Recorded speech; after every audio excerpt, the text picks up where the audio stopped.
Sud Radio Auto, essai croisé. On va vous rappeler des souvenirs, chers amis qui nous écoutaient sur Sud Radio, qui aimaient la route, qui l'avaient prise en passager ou alors en chauffeur. On va vous proposer de jouer aux 1000 bornes avec le livre de notre invité qui nous fait le plaisir de venir dans nos studios. Bonjour Mathieu Flonneau. Bonjour. Vous êtes historien, vous publiez aux éditions Loubatière le livre En tous sens au pluriel d'ailleurs. C'est l'histoire des panneaux de signalisation, des panneaux de la route tout simplement, ceux qu'on connaît, ceux qu'on a oubliés, ceux qu'on connaissait moins d'ailleurs. Vous revenez sur toute l'histoire de cette signalisation. Tiens, d'abord, les premiers panneaux routiers de l'histoire. Prenons la France, ça remonte au Moyen-Âge en quelque sorte? Oui, alors le livre n'est pas que sur les panneaux. Le livre est vraiment sur tous les équipements de la route et de la rue. Et les panneaux sont le plus signifiants, naturellement. C'est ceux qu'on retient. Ils donnent le sens, ils donnent la sémiologie de nos bords de route. Mais les bords de route, c'est beaucoup plus que des panneaux qui, effectivement, sont presque antiques. Mais la révolution industrielle et surtout la révolution de l'automobilisme, à la fin du 19e siècle, va en généraliser l'utilité, la nécessité absolue pour précisément préserver la sécurité routière, qui devient une problématique assez précoce, finalement. Et qui... Ça arrive quand, cette problématique de la sécurité routière? Elle existe déjà avec les polices du roulage, donc pour les hippomobiles. Dès le 19e siècle, il y a des lois qui datent de 1851, mais vraiment, avec l'accélération automobile, avec la motorisation, on peut dire que l'enjeu, il est traduit par le permis de conduire, le certificat de capacité. Et ce certificat de capacité, qui est très important, que l'on connaît tous encore aujourd'hui, exige une formation pour sécuriser les routes. Et ceci, c'est la fin du 19e siècle. Donc 1893, 1899, et les premiers panneaux, j'y viens, véritablement, ils sont universalisés à partir de 1907-1908. Il y a un congrès international de la route qui se tient à Paris. Il y en a 4. Et pour revenir sur cette inflation que l'on connaît aujourd'hui, on est à près de 400 panneaux.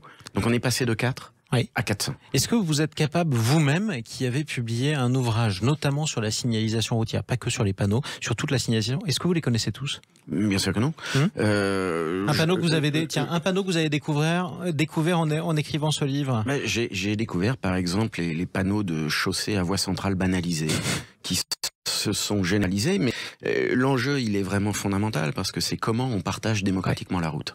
Comment on assure la sécurité de tous les usagers. Et c'était effectivement une découverte en écrivant ce livre sur tous les équipements de la route, parce que il y a les dispositifs de retenue, il y a également, par exemple, les écrans acoustiques, tout ce qui peut être une nuisance de la route. Eh bien, il y a des professionnels, il y a une industrie qui est derrière. Et il y a moi ce que j'appelle l'empathie routière, c'est-à-dire que la route, elle est intelligente. Aujourd'hui, on en parle beaucoup de cette route connectée, mais elle l'était depuis bien longtemps. Oui. Et évidemment, il y a un investissement humain dans la route, dans l'industrie qui protège la route, qui protège les usagers, qui est séculaire. Et qui vous aide à ne pas être perdu aussi. C'était le sens d'ailleurs des signalisations à l'origine. Juste pour revenir, chaussée à voie centrale banalisée, c'est quoi? On a l'impression, alors vous n'avez pas la voix de la jeune femme qui nous faisait poser des questions pour l'exercice du code de la route, mais qu'est-ce qu'une chaussée à voie centrale banalisée? Alors c'est quelque chose qui matérialise sur les rives de la chaussée des pistes cyclables pour sécuriser précisément les cyclistes, les usagers cyclistes. Les usagers fragiles. Et incite les automobilistes à ralentir, parce que lorsqu'ils croiseront une autre automobile, ils devront se déporter et adopter le rythme du cycliste. Donc c'est quelque chose qui permet de partager la route avec du marquage au sol. Et ce point-là est très important, parce que vous parlez des panneaux, évidemment on les a en tête, et puis c'est sur la couverture, c'est frappant, mais le marquage au sol est absolument décisif. Absolument vital. Il matérialise. Et là encore, la signification en est extrêmement riche, parce que il y a aussi des circulations internationales, et on le voit apparaître dans la société la plus démocratique qui soit, la société américaine, au début du XXe siècle. Et ça avance extrêmement vite. Vous parlez aussi de ce qui a disparu, qu'on aurait pu oublier, les réclames routières. Qu'est-ce qu'une réclame routière? Oui, alors ça, c'est le fait qu'il y avait beaucoup de mécènes, par exemple Michelin, par exemple Citroën, qui s'étaient en quelque sorte investis avec des visées qui étaient publicitaires, mais pas que, parce qu'il y avait un service public qui le rendait en même temps. Et l'État, dans une perspective très régalienne, a mis de l'ordre là-dessus et a vraiment uniformisé le tout. Alors, c'est pas forcément très visible tout le temps, c'est-à-dire qu'il y a d'autres opérateurs qui interviennent, mais enfin, pour les panneaux de sécurité majeurs, c'est l'État. Et on est là dans quelque chose qui est extrêmement réglementé, certifié, qui est normé, encadré. que j'ai découvert moi-même, bien sûr, et qui doit être légal.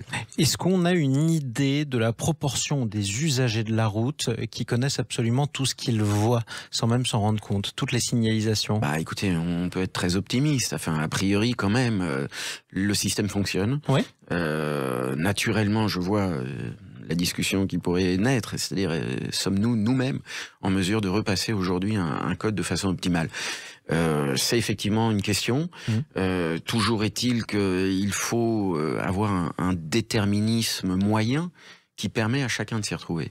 Et donc la sécurité routière, c'est ça. Parce que l'enjeu, c'est ça. C'est de faire une route qui donne confiance, qui apaise et qui permet à tous d'évoluer. Et il y a un consensus aussi dans la société. Prenons l'exemple, par exemple, du passage piéton.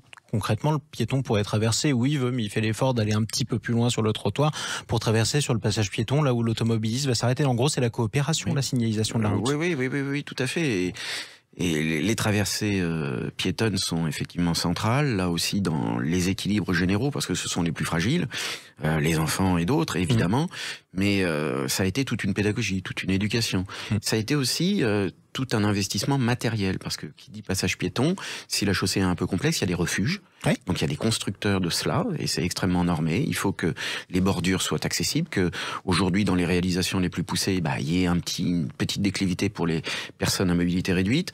Bref, c'est quelque chose d'extrêmement intelligent, et on ne voit plus, c'est un des espoirs du livre évidemment, c'est ce que l'on dit en conclusion, on ne voit plus la route de la même façon. C'est-à-dire qu'après, on est vraiment obnubilé par le sens qui est omniprésent, les sens qui sont omniprésents. Parce que de surcroît, ça peut être sonore, ça peut être tactile. Je pense là, pour les aveugles par exemple, au rebord de chaussée. Absolument.